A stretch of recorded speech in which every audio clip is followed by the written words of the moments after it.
गिद्ध बाघ बछेड़ा साहकरण, तुमने हमारे पूर्वजों का साथ दिया है, अब मेरा भी साथ दो। अवश्य राजा, मैं तुम्हारा वाहक भी हूँ और अभिभावक भी। मैं बुरे से बुरे पल में भी तुम्हारा साथ नहीं छोड़ूंगा। साहकरण, आओ, तुम्हें अस्त्र व शस्त्र से सुसज्जित कर दूं।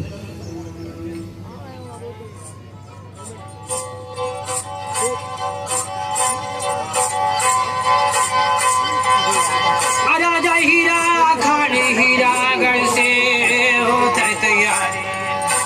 अरे अदे सिंघोड़ा किला देवाधार में नाखा समरण करा। रानीगा चोड़ा मां सालवाबान बूढ़ा बरियार देवरा था शंभू से।